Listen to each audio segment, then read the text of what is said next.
पिछले पार्ट में हमने देखा था हेस्टिया डायना की टी पार्टी में गई थी और डायना ने हेस्टिया की ड्रेस को लेकर उसे कमेंट किया था। तो अब देखते हैं आगे।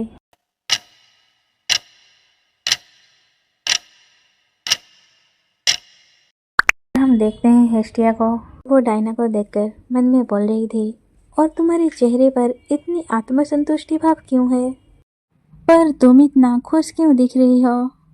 और वो सोच रही थी इस प्रकार के कपड़े आमतौर पर महंगे ज्वेलरी से बनाए जाते हैं। उसने शायद सोचा होगा कि मैंने अपने ड्रेस के साथ वही किया है।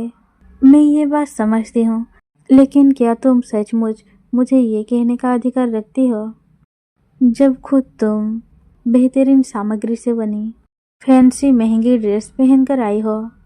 और हम देखते हैं इस चीज के कारण हेस्टिया थोड़ा गुस्से में आ गई थी और लेडी एरिनीज उसे शांत करने के लिए खांसते हुए उसे आवाज देती है और टेबल पर अपनी उंगली को 2 बार थपका कर हेस्टिया को कुछ संकेत देती है। और ये देखकर हेस्टिया मन में बोल रही थी, यही वो संकेत है जिस पर हम सहमत हुए थे। टेबल के ऊपर 2 थपकी, इसका मतलब ये है कि वो मेरी साथ देंगी। सच में मैं बहुत ज़्यादा खुश हूँ कि वो मेरे साथ है। और वह मन ही मन खुश होते हुए बोल रही थी, ये सबसे अच्छा है। फिर हम देखते हैं हेस्टिया खड़ा होते हुए डायना से बोली, मुझे लगता है कि कोई गलतफहमी हो गई है महारानी। मुझे ये स्वीकार करने में शर्म आ रही है, लेकिन ये वो ड्रेस है जिसे मैंने दोबारा बनवाया है और ये गहने नहीं है, बल्कि कपड़े में सिलकर बनाए गए सीप है, समुद्री सीप है। आप गलत समझ रहे हैं क्योंकि वो रत्न की तरह दिखाई देते हैं। और ये सुनकर डायना उसे सवालिया भरी नजरों से देख रही थी। और हम देखते हैं ये बात सुनकर सारी लेडी इसके बारे में फुसफुसा रहे थे, जो हेस्टिया भी सुन रही थी।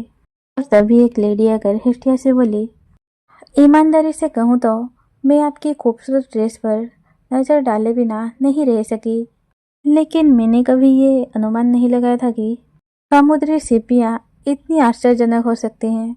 और ये बातें लेडी एरिनीज भी सुन रही थी और वह मन में बोल रही थी, वो बुटीक से मैडम नोना है। और वो लेडी हेस्टिया से बोल रही थी, दर्जी ने कमाल का काम किया है, मैंने इतनी कुशल दर्जी पहले कभी नहीं देखा। अगर आपको ज़्यादा परेशानी ना हो तो क्या आप मुझे बता सकते हैं कि वो कौन था। और हेस्टिया मुस्कुराते हुए सोच रही थी, बेशक वो डाके माँ है। और वो उनसे बोली, इसमें कोई आश्चर्य की बात नहीं है कि आप उनके काम को नहीं पहचानते, क्योंकि वो एक आम आदमी है। और ये सुनकर वो दो लेडी थोड़ा हैरान हो गए थे और वो सब बातें कर रहे थे कि एक आम आदमी एक रेस के लिए ड्रेस बना रहा है। ये विचार तो मेरे मन में कभी नहीं आया था।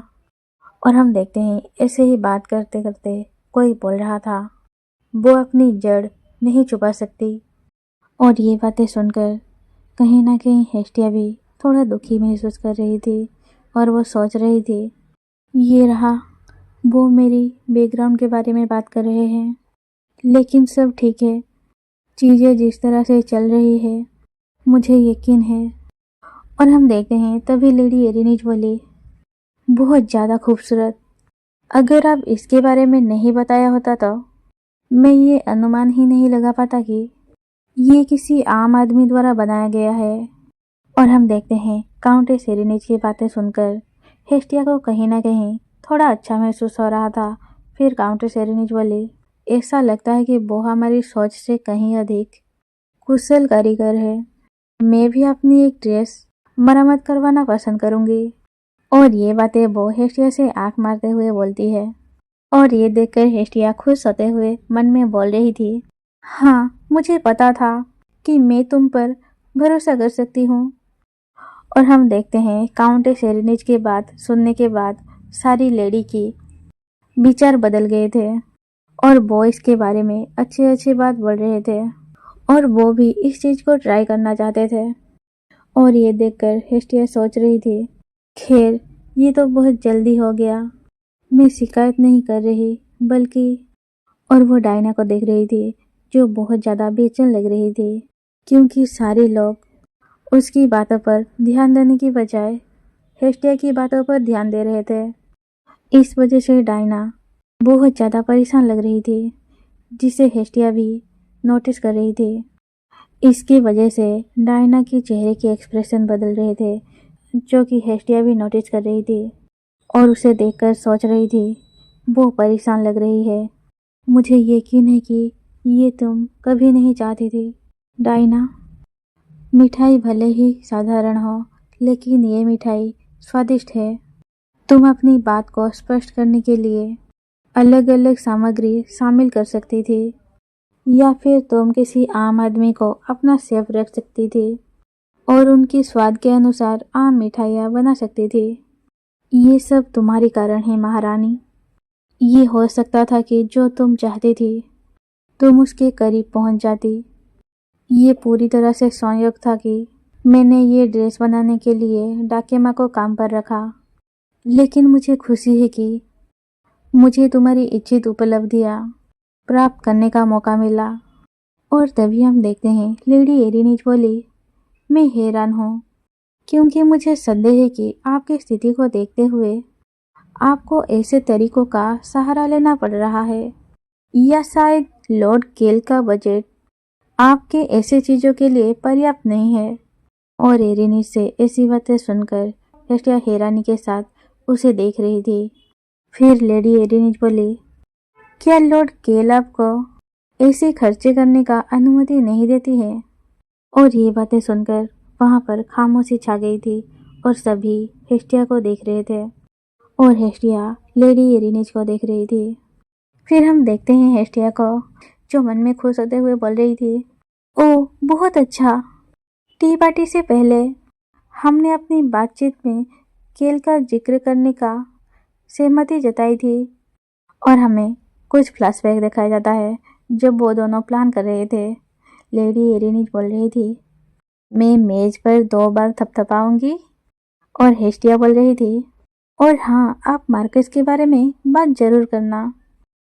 और हम प्रेजेंट में देखते हैं हेस्टिया सोच रही थी, मैं थोड़ा परेशान था क्योंकि मुझे उम्मीद नहीं था कि इस ड्रेस के बारे में इतनी बात होगी, लेकिन वो इसे केल में वापस लाने में कामयाब रही। फिर हम देखते हैं लेडी एरिनीज थोड़ा मुस्कुराते हुए बोल रही थी, ओह क्या ये मेरी ओर से असभ्यता थी? और हम देखते हैं हेस्टिया लेडी एरिनीज को देखकर सोच रही थी, मैं खुश हूँ कि काउंटेस एरिनीज मेरे साथ हैं।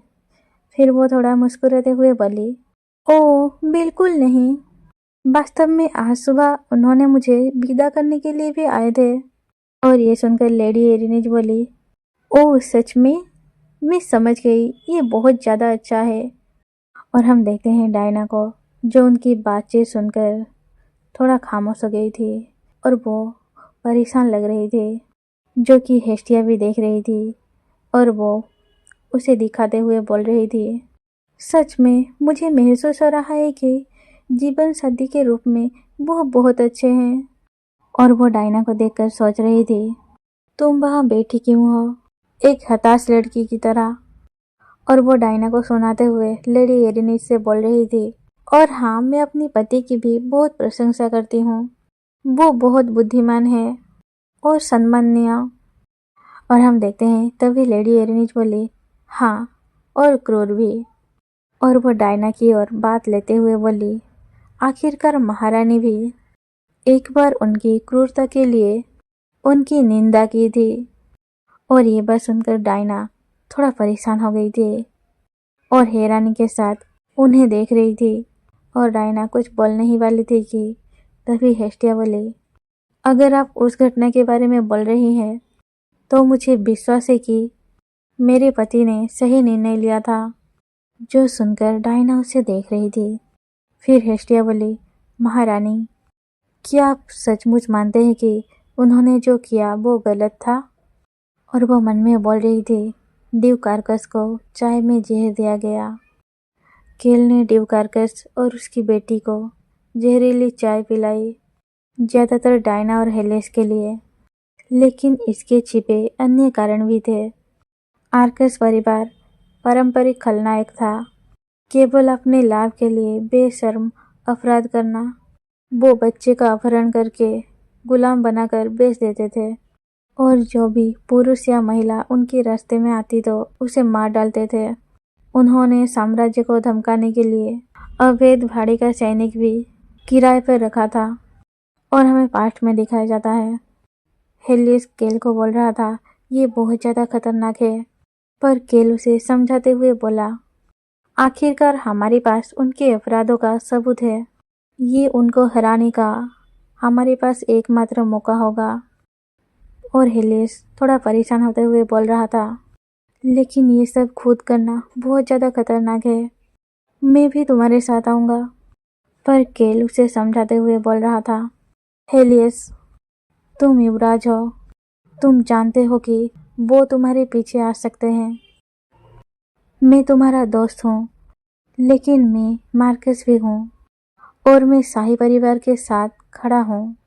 ये शाही परिवार और साम्राज्य दोनों के लिए एक जरूरी कदम है। और वो सोच रहा था, और डायना के लिए भी। फिर हम प्रेजेंट में देखते हैं, डायना हेस्टिया से बोल रही थी, आप क्या कहना चाह रही हैं? और हेस्टिया बोली, अगर मेरे पति ने हस्तक्षेप ना किया होता तो आर्कस परिवार ने विद्रोह का नेतृत्व किया होता। इस साम्राज्य के नागरिक अब शांति से रहते हैं। इसका श्रेय सिर्फ उनको जाता है। और हम देखते हैं डायना थोड़ा उत्तेजित होते हुए बोल रही थी, आखिरकार इस कारण इस चीज को उचित नहीं ठहराया जाता। लेडी हेस्टिया, उसने जो किया वो क्रूर था। परिणाम चाहे जो भी हो, इससे उसने जो किया सही नहीं हो जाता। मार्कस को इस साम्राज्य के कानून का पालन करना चाहिए था। फिर हेस्टिया बोली, तो फिर आपके तर्क के अनुसार आपने मेरे पति को उनके क्रूर कामों के लिए दंडित क्यों नहीं किया? और ये सुनकर डायना खामोश हो गई थी और हेस्टिया उसे देखकर सोच रही थी, डायना, जवाब देने से पहले तुम्हें सोचना चाहिए। अगर तुम मुझसे सहमत हो, तुम अपनी स्थिति को जोखिम में डाल रही हो, क्योंकि यहाँ तक पहुँचने के लिए केल ने तुम्हारी मदद की थी। अगर तुम इससे इनकार करती हो तो तुम खुद अपने आप को हंसी का पात्र बना रही हो, क्योंकि तुमने केल की निंदा की थी, जबकि वो वास्तव में निर्दोष था। किसी भी तरह से सब लोग तुम्हारा दोगलापन देखेंगे। और हम देखते हैं डायना के पास बोलने के लिए कुछ नहीं था। वो बहुत ज़्यादा परेशान लग रही थी और वो कुछ बोलने की कोशिश कर ही रही थी कि तभी लेडी एरिनीज बोली, बहुत हो गया है लेडी हेस्टिया। मैं आपके पति के प्रति आपकी चिंता को समझती हूँ, लेकिन मुझे डर है कि आप बहुत रूड हो गए हैं। आपको महारानी से इस तरह से बात नहीं करनी चाहिए। और हम देखते हैं डायना को काउंटेस एरिनीज को अपना साथ देते हुए देख वो थोड़ा भावुक हो गई थी और काउंटेस एरिनीज को देख रही थी। और हम देखते हैं हेस्टिया को खड़ी होकर झुकते हुए बोल रही थी, ऐसा लगता है कि मैंने थोड़ा ज़्यादा बोल दिया। कृपया मुझे माफ़ कर दीजिए महारानी। मैं पहली बार ऐसी किसी कार्यक्रम में शामिल हो रही हूँ और मैं खुद को रोक नहीं पाई। अगर मुझे इजाज़त मिले तो मैं थोड़ी देर के लिए बाहर निकलकर हवा लेना चाहूँगी। और डायना थोड़ा चिड़ी हुई अंदाज में बोली, तुम जा सकती हो। और हेस्टिया वहाँ से बाहर जाते हुए उनको देखकर सोच रही थी, मैं उसे एक परेशानी में फंसाती हूँ और काउंटेस एरिनीज उसकी सहायता के लिए आगे आती है। सब कुछ हमारी योजना के अनुसार चल रहा है। और वो बाहर जाकर गार्डन में एक बेंच पर बैठ गई थी और आहें भरते हुए बोल रही थी, हाँ, मैं आखिरकार आराम कर सकती हूँ। मैं तब तक यही रहूँगी जब तक वो पार्टी ख़त्म नहीं कर लेते। और वो मन में बोल रही थी, मैं ईमानदारी से कहूँ तो मैं उसे बदला लेने के लिए और एक सीधा तरीका पसंद करती। और हम देखते हैं वो डायना के मुंह में पानी फेंकना चाह रही थी और वो वहाँ बैठकर बुदबुदाते हुए बोल रही थी, लेकिन मैं मेन कैरेक्टर नहीं हूँ, इसलिए आखिरकार मैं ये काम नहीं कर पाऊँगी। और तभी हम हेलियस को देखते हैं जो वहाँ से गुजर रहा था वो हेस्टिया को देखकर बोल रहा था। Lady Hestia. और हेलिस को देखकर हेस्टिया थोड़ा परेशान हो गई थी और मन में बोल रही थी, तुम यहाँ पर क्या कर रही हो? और तभी हम देखते हैं अचानक हेलिस हेस्टिया के फेस के सामने आ जाता है और बोल रहा था, मुझे बताओ। और ऐसे हेलिस को पास आते हुए देख हेस्टिया थोड़ा घबरा गई थी और मन में बोल रही थी, ये सारे फूल कहाँ से आ रहे हैं? क्या जब भी मिलनेट दिखाई देता है तो क्या बैकग्राउंड गुलाबी और चमकदार हो जाता है? और वो गुस्से में मन में बोल रही थी, मैं उसे डेट नहीं करना चाहती। और तभी हम देखते हैं हेलिस बोला, क्या तुम मेरा स्वागत नहीं करोगी? आखिरकार मैं युवराज हूँ। और हेस्टिया थोड़ा गुस्से में आते हुए मन में बोल रही थी, ऐसा इसलिए हुआ क्योंकि तुम अभद्र की तरह अपना चेहरा मेरे चेहरे के सामने ले आए थे। और हम हेलिस को देखते हैं जो गुस्सा करते हुए हाथ दिखाकर बोल रहा था, तुम्हारी बहुत साहस है लेडी हेस्टिया।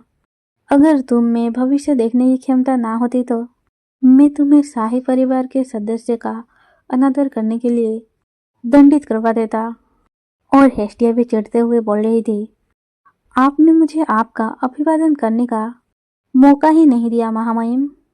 फिर हेलिस बोला, क्या मेरी हर बात पर टिप्पणी करना तुम्हारी विशेषता है? फिर हम देखते हैं हेस्टिया थोड़ा खुद को शांत करते हुए झुककर अभिवादन करते हुए बोली, मैं आपकी उपस्थित होने पर सम्मानित महसूस कर रही हूँ। और ये देखकर हेलिस बोला, चिंता मत करो, बहुत देर हो चुकी है। और ये सुनकर हेस्टिया चिढ़ते हुए मन में बोल रही थी, क्या तुम चाहते हो कि मैं तुम्हें दिखाऊं मैं तुम्हें कितना अनादर कर सकती हूँ?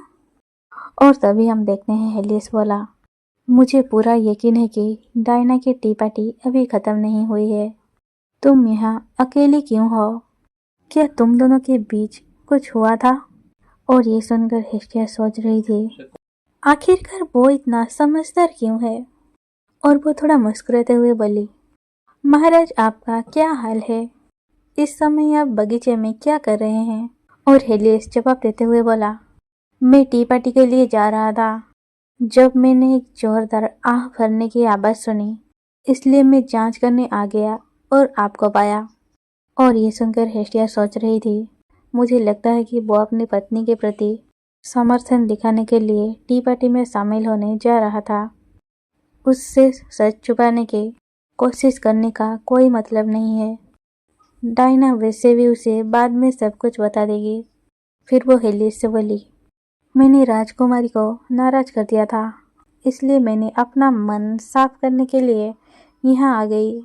और ये बात सुनकर हेलिस थोड़ा परेशान हो गया था और वो थोड़ा गुस्से में आते हुए बोला, उसे नाराज कर दिया? आखिरकार तुमने डायना के साथ क्या किया? फिर हेस्टिया बोली, मैं राजकुमारी को नुकसान पहुंचाने की हिम्मत नहीं कर सकती महाराज। मैं तो बस अपनी पति के प्रतिष्ठा के बारे में बात करना चाहती थी, लेकिन मुझे डर है कि इस प्रक्रिया में मैंने उन्हें नाराज कर दिया, हालांकि ऐसा करने का मेरा इरादा नहीं था। और ये सुनकर हेलिस बहुत ज़्यादा गुस्से में आ गया था और वो हाथ जकड़ते हुए सोच रहा था, क्या उसने डायना के साथ झगड़ा शुरू करने के लिए केल का इस्तेमाल एक बहाने के रूप में किया था। और तभी हम देखते हैं हेस्टिया मुस्कुराते हुए बोल रही थी, मैंने तो बस अपने पति का विषय उठाया था महामहिम, क्या आप इसी कारण से मुझसे ये प्रश्न पूछ रहे हैं? और वो मुस्कुराते हुए बोल रही थी, कृपया मेरे इरादों को गलत मत समझिए। और ये सुनकर हेलिस बोला, आप कहते हैं कि उन्हीं कारण से, क्या इसका मतलब ये है कि आप केल से प्यार करती हैं? और तभी हम किसी का पैर देखते हैं जो कि केल का था, जो उन दोनों की कुछ ही दूरी पर खड़ा हुआ था। शायद उनकी बातें सुनकर वो भी रुक गया था और वो सोच रहा था, ये क्या है? तो आज के लिए इतना ही, फिर मिलते हैं अगले पार्ट में।